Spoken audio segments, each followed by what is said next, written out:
So welcome back to those of you coming back, and welcome to those who are new to IMC's Sound and Light Show. Some of you get to see this wonderful light show that seems to develop behind me as I'm here, sitting here, and so I only get half the show. So. What I want to say is that to do a meditation now that's a little bit based on the theme of this week, Anukampa, which I'll talk about later. One of the primary motivations, purposes of meditation practice, of Buddhist practice from the time of the Buddha, is one way of articulating it is for the happiness and welfare of ourselves and others. That we're practicing for happiness and welfare. You get a little different feeling for that than if you say the purpose is to end suffering. And one of the wonderful and unique things about meditation practice and this practice of we do is that we are both the giver and the receiver simultaneously. If we sit practicing in meditation for our happiness and our welfare, that's our giving. The recipient of that act of generosity is ourselves. So we are both the agent and the recipient. We're both the action and the what's influenced by that action. And that combination, that mutuality of being both the giver and the receiver, does require us to be in the present moment. That's one of the purposes of the present moment, not for the present moment, for many reasons why to be in the present moment in practice, but part of the heart of it, I think, that really opens a door, the way this practice is onward leading, is when we're in the present, our whole psychophysical system can be the recipient of the goodness that we bring, this motivation, this care, this attention to our own welfare. And if we're in the present moment, then we can be there to offer that care to this being that's here now. Not wishful thinking, what we're hoping to do or what we did yesterday. So for this morning, I'd like to suggest that if you're interested, that you sit with the motivation, the sense of purpose, that you're here to promote your happiness and welfare. You might not necessarily feel happy or feel like that your things are so hard for you and difficult, but it does make a difference that at least part of you has that wish, that goodwill, that generosity, that yes, things are hard, and remember, I'm here wishing you well. And to practice with, really to engage in the present moment, really to allow this chemistry of giving and receiver to operate together and really come alive. It means we have to sit very receptive. And we have to sit with a certain discipline to really be here and kind of with a sense of care and kindness and tenderness, gentleness for ourselves. Wishing the best, letting go of that which maybe is not our best in our best interest. So keep coming back with this motivation. Yes, here, may I be happy. With every inhale, giver and receiver. And the kind of dedication for doing this, it's really the right, maybe discipline or, I love the example of the Buddha of, it's a little bit adapting it, and that is picking up an injured bird in one's hands. One holds the bird tenderly. If it's too loose, the bird will fall out of the hands and maybe get hurt more. But if you hold it too tight, it gets hurt as well. But to hold it tenderly, caringly, like we care for it, it's welfare. But we really hold it, not exactly firmly, but purposefully to hold it safe. So in that way, to hold ourselves safe, to be there with our experience. And so that's kind of the background. So if you could take a meditation posture for yourself. And close your eyes.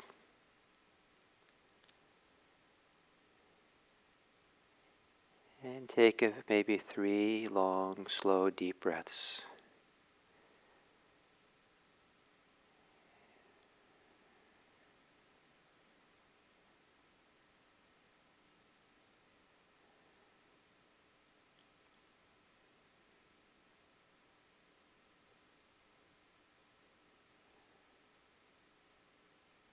And then letting your breathing return to normal. And also spend a few moments relaxing your body, not going limp or slumping, but rather with a straight spine if you're sitting upright.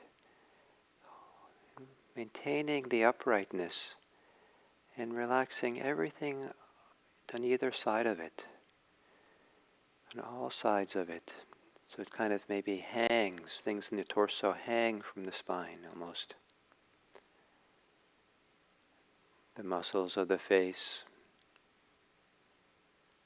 fall away from the skull and are received by the skin.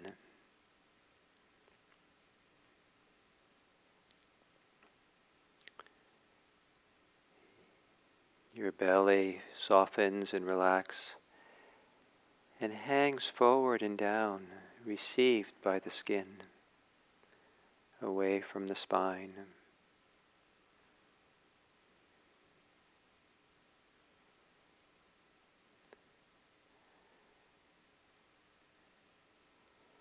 And then to sit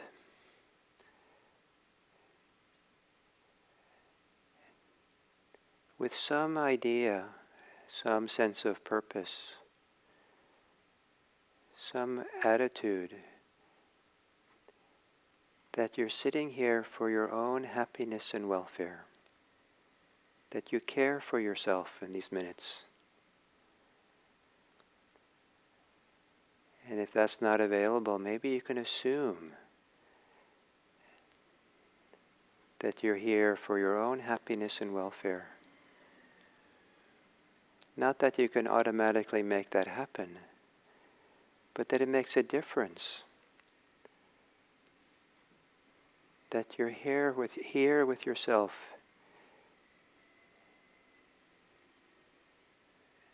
considering that your own happiness and welfare is important, that you care. And so that when now you bring your attention to your breathing,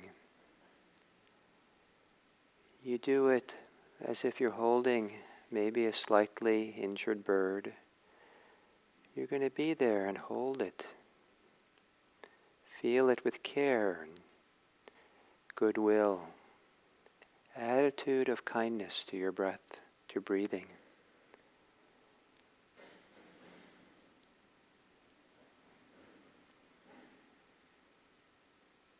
And that as you hold your breathing in attention,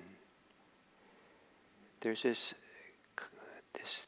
combination of giver and receiver, that the body receives the attention. The attention is one of kindness.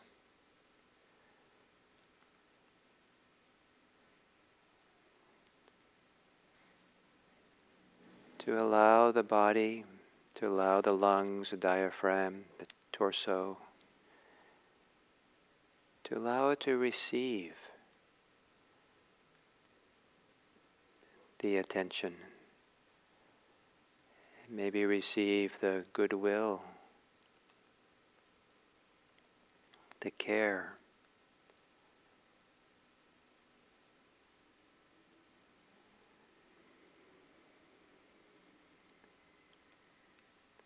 To sit in a way that you are receptive, allowing yourself to be influenced by the experience of breathing mindfully. Not that you know how you're going to change, but sit quiet enough attentive enough to allow yourself to be changed by the experience of mindfully breathing.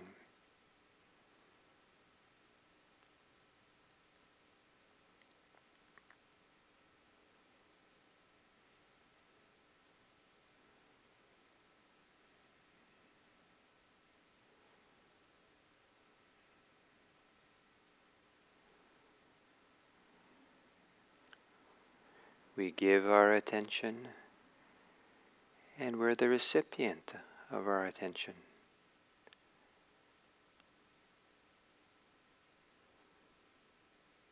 We give our care, and we are the recipient of our care. And the meeting place of giving and receiving is always here in the present moment, here in our embodied experience, here in the meeting of knowing and what is known as we practice.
there is a word that can represent the meeting place or the combination of giving and receiving. The engagement, our engagement with the practice, and our receptivity to the influence of how the practice lives in us. And that word is the word yes, Y-E-S.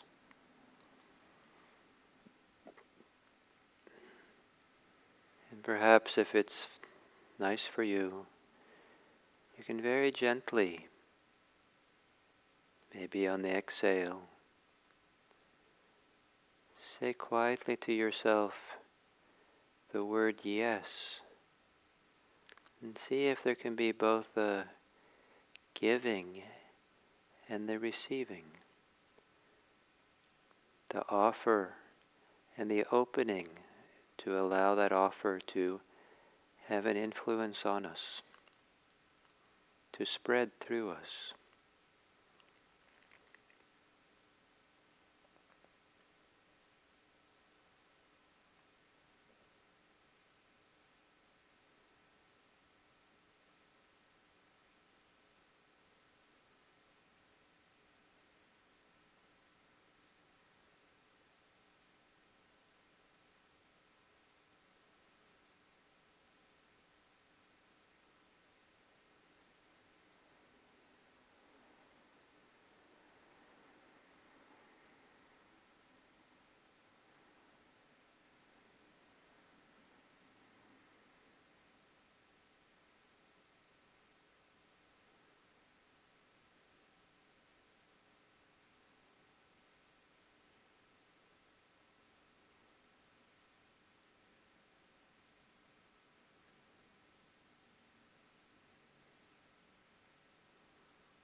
And then as we come to the end of the sitting,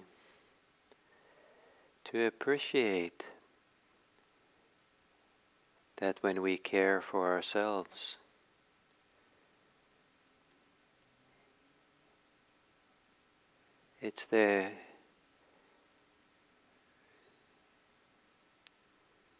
we are both the carer and the receiver of care. The one who cares receives the care. The one who receives is the carer. In the same way, very similar, when we care for others, when we care for the world, we also are the receiver of that care. In many ways, we are inseparable and interconnected with the wide world. In caring for the world, we receive. In receiving, we are the carers. May it be that we come out of our meditation, inspired by the meditation, considering the welfare and happiness of all beings, caring for the welfare and happiness of all beings.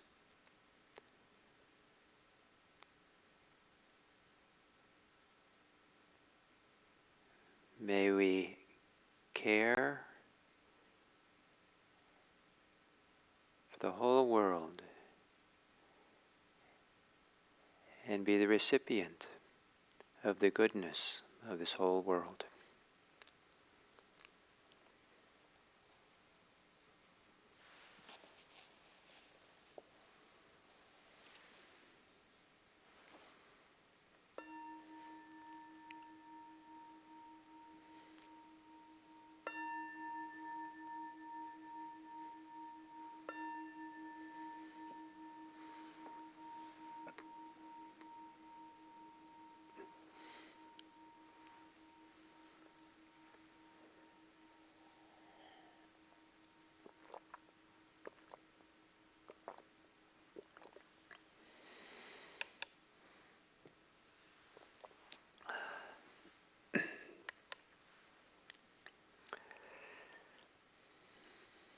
So good morning, and so today I'll continue with the second talk in the 5-talk series on Anukampa, and I'll talk more about it as if you're just coming today for the first time.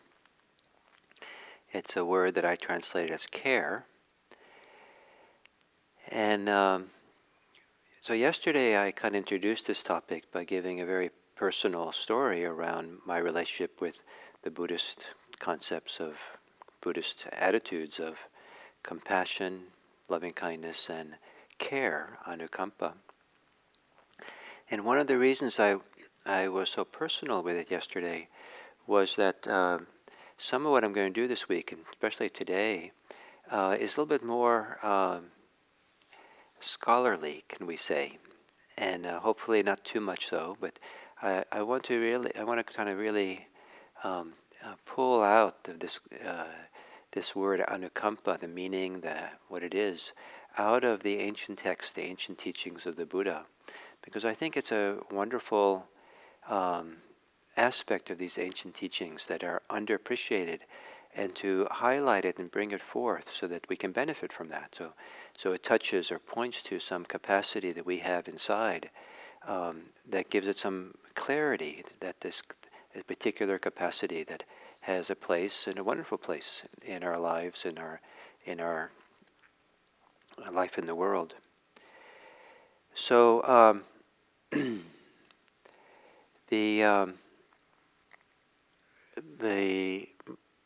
as I said yesterday, the word Anukampa is often translated into English in the translations of the Buddhist teachings as compassion, which is quite wonderful, and we could just leave it that way, and that would be nice. But it's the other word that's translated as compassion is karuna, and most people associate karuna with the word compassion, so much so if they see in the English translations compassion, they assume probably that it's karuna that is in the original. However, the word Anukampa is much more common in the suttas than is the word karuna, and it has a wider range of meanings than karuna. Probably Anukampa, the word appears something like 3 times as many times as the word karuna. But even more interesting is the word karuna, as compassion, has a very narrow meaning. It really mostly occurs, almost entirely occurs, in 2 formulaic passages that get repeated repeatedly all over these ancient teachings. And one of them is referring to the practice of the divine abidings, the Brahma Viharas, on karuna. And there's a beautiful, very beautiful one of these 2 formulaic passages. I think it's quite beautiful. It talks about practicing karuna in deep meditation, where the mind is quite concentrated, still, radiant, open, and then becomes kind of a field for expansive karuna. So the passage is, one abides pervading the east with a mind accompanied with karuna. And likewise, the south, the west, and the north, above, below, horizontally, everywhere, and all over, one pervades the whole world with a mind accompanied with karuna, extensive, expanded, limitless, free from cruelty. I mean, it's if you're able to kind of imagine along, kind of in active imagination, this mind that's so expansive, this awareness, or the scope of attention, or scope of imagination, where the mind, the awareness spreads so wide that the whole world is pervaded with karuna, with compassion. So that's one of the 2 formulaic passages, and that repeats over and over again. It doesn't say what karuna is. Nowhere in the suttas is karuna defined, and there's no obvious, clear indication that it should in fact be defined by the English word compassion. It's just a long custom that we've done that. The other formulaic passage where the word karuna appears is also most likely a meditation state, and that is the liberation of mind based on karuna. And liberation of mind here is not awakening, but is rather the meditative liberation or freedom from the hindrances, from kind of ordinary attachments. And where also it's kind of come to by karuna, with maybe compassion. So that's quite beautiful, and I'm inspired by that, and it's very meaningful for me to read about this and have some maybe minimal contact with this kind of experience in my own practice. In contrast to that, those formulaic passages, the Buddha's teaching says very little about karuna. But the Buddha does talk a lot about Anukampa, and he talks about it in many different ways. And I wanted to share some of these ways. The Buddha is described as having Anukampa for the welfare of people. And I translate Anukampa as care, as having care for the welfare of people. Or the Buddha says, whatever, talking to his monastic students, whatever should be done by a caring teacher out of care for his disciples, desiring the welfare, that I have done for you. So here, a teacher is described by the adjective Anukampa, Anukampaka, and out of compassion, Anukampa, out of care. So a caring teacher out of care, desiring their welfare. The other desire that's connected to Anukampa is desiring people's happiness, happiness and welfare. Now, this could be seen as compassion, to want people's welfare and happiness, but generally I think that when we think about compassion, we feel that it's an attitude or a response to suffering in the world. We feel, we have empathy, we feel with, we have the suffering, and we want to do something about it. We want to help alleviate it, or we want it to go away in some way. We want people to not suffer. And that, in fact, is the Oxford English Dictionary definition, if I may. I know it's a little bit strange, maybe, to give that. Which is, I have it here somewhere. So the dictionary says, a strong feeling of sympathy for people who are suffering and a desire to help them. So, a strong feeling of sympathy for people who are suffering and a desire to help them. I mean, that is inspiring and very meaningful, and has been kind of an organizing principle of my life, my Buddhist work, and how I live my life. So I certainly don't want to diminish the great value of that. But Anukampa focuses on the happiness and welfare. Someone who's not suffering much, or maybe they're not suffering at all, it's still possible to care about their welfare and their happiness without tuning into their suffering. And so that's why I see Anukampa as being broader in meaning than compassion. If compassion is defined as having empathy, sympathy for people who are suffering, and desire to help them, then it has a limited range of meaning, whereas desiring the welfare and happiness has a wider range. And so try to find a word to translate Anukampa. I've settled for now on the word care. And it seems that the word care is the most common is a very common word in India at the time of the Buddha, and even right to the present moment. It's still a common word in the English language, in the Indian languages. And sometimes people speaking English who know Indian languages will translate Anukampa as compassion, so it strongly has association with that. But in the ancient texts of the Buddha, it seems to have a different meaning. And one of the wonderful some examples of it that I wanted to share, of how this word Anukampa is an everyday word. In the Buddha talks about parents as having Anukampa for their children. Now, certainly I hope that parents have compassion for their children. And also Buddha says that good friends have Anukampa for their friends. And hopefully I hope that we have compassion for our friends when it's needed, when it's appropriate. But I know that if my friends were constantly, nonstop, continuously having compassion for me, I think I would feel a little bit overwhelmed, a little bit oppressed by that even, very limited in that kind of exchange of feelings.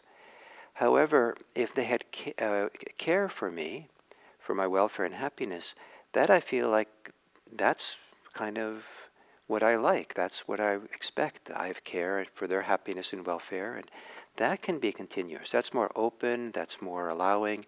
That's not kind of seeing me through a particular lens of how I'm suffering and how I want that suffering to be over.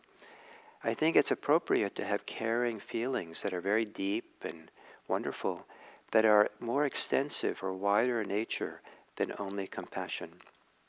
And so the word Anukampa has that role. The Buddha said that child care providers, I don't know what the Pali is right now, that's a modern English word, but child care providers also have Anukampa, care. And when people give to others, acts of donations and acts of generosity, the Buddha refers to that as being done out of Anukampa, as opposed to compassion. Again, not everyone who we want to make offerings to, give gifts to, is that gift being given out of compassion for their suffering, but rather just because we care about them and we want them to be well and happy, and so we offer them for their welfare.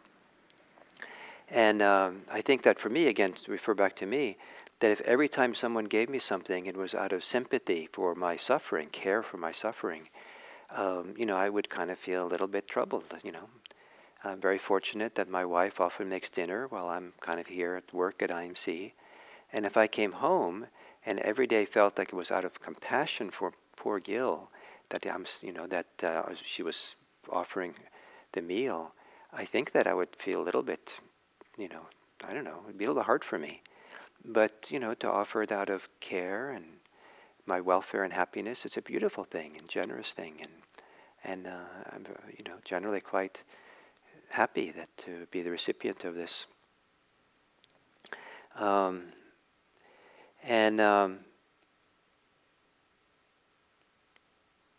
for the Buddha's monastics, his monastic students, he instructed them, or what he does, he said he praises, not just instructs it, the Buddha praises, it's a kind of strong word, he praises tender care, tender concern, protection, and care towards lay families. To those people who are not monastics should have concern, offer concern, protection, and care, Anukampa, towards lay people. So over and over again we see that the acts of generosity, of acts of caring for the world, the activity of caring for the world is expressed through this word Anukampa. The word karuna, translated as compassion, is never expressed that way in the suttas. It has a very particular domain of meaning, which seems to have to do mostly with meditation practice, a certain kind of state of meditation one goes into, without really any reference directly to other people. Anukampa is a social emotions. Anukampa is how we meet people, we enter into the world, with care for their happiness and their welfare. And so that's one way now of highlighting this importance and this the significance of this word Anukampa, and I'll continue over the next few days to do so. And in the meantime, in these 24 hours, you might want to consider a little bit for yourself the distinction between compassion and some of the other ways of caring for people. And is there a way of wishing for the welfare and happiness of people that you have that is distinct from compassion? And is there value in teasing these apart? Is it there's a role in your life of living and acting out of the welfare and happiness of others? So thank you for listening, and I'm happy to share this very profound aspect of our human heart's care. Thank you.